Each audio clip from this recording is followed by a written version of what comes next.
Magandang araw na naman sa inyo mga ka-DIY. So ngayon, palit brake pads po tayo.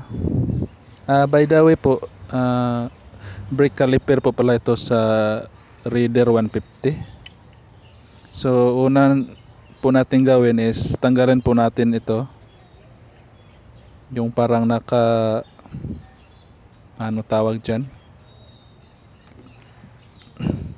Ang tigas. Di kaya sa power mga ka-DIY.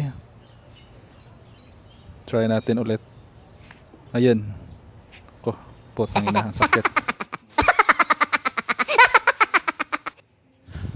Ito pala ang gamit kong brake caliper sa XR200 ko mga ka-DIY.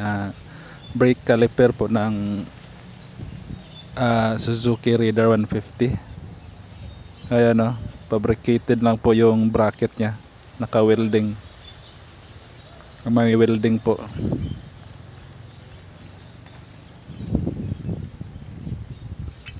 So pag natanggal na ito guys, pwede nyo nang dukutin yung or tanggalin yung caliper, yung brake pads.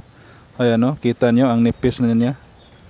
Malapit na mag metal to metal yung brake ko mga ka-DIY. Ito pala yung ipapalit ko. Kulay blue. Ano yata, Bindex yata to. Ayan o, Bindex brand. Replacement lang po yan. Okay na rin kaysa wala. Kaysa hindi mapalitan. Pero nakakabit na ko ito dati, okay naman to, matagal namang masira o mapodpod. Tingnan nyo mga ka-DIY. Ayan o, hindi nakasya yung dalawang pads. So kailangan po nating i-atras yung piston kasi makapal na yung bago eh. So atras natin yung piston ng ka-DIY. Ganito lang gawin ko para aatras siya. Ayan, umatras na po.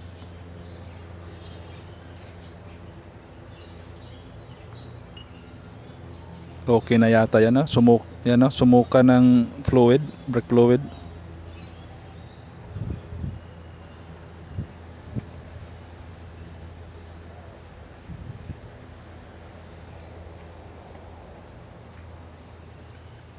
So balik po natin yung kanyang bracket.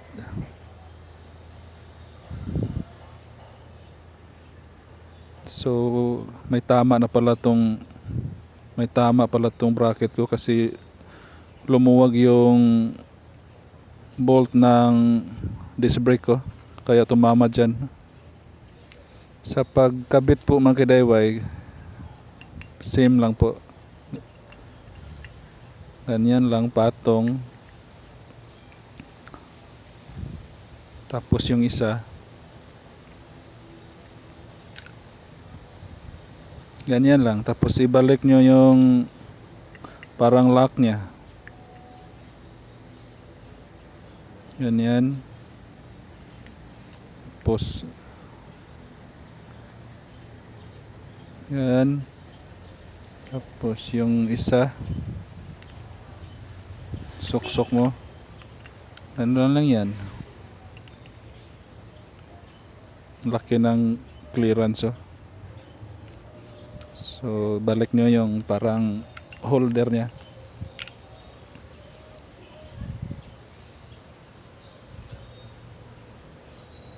Parang may sumagi yata dun sa kabilang dulo, pero okay lang yan.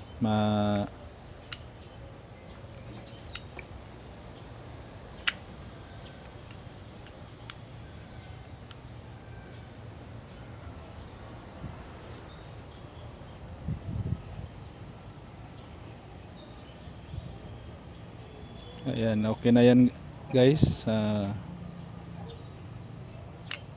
May sumagi lang doon, sungkitin ko na lang yan mamaya.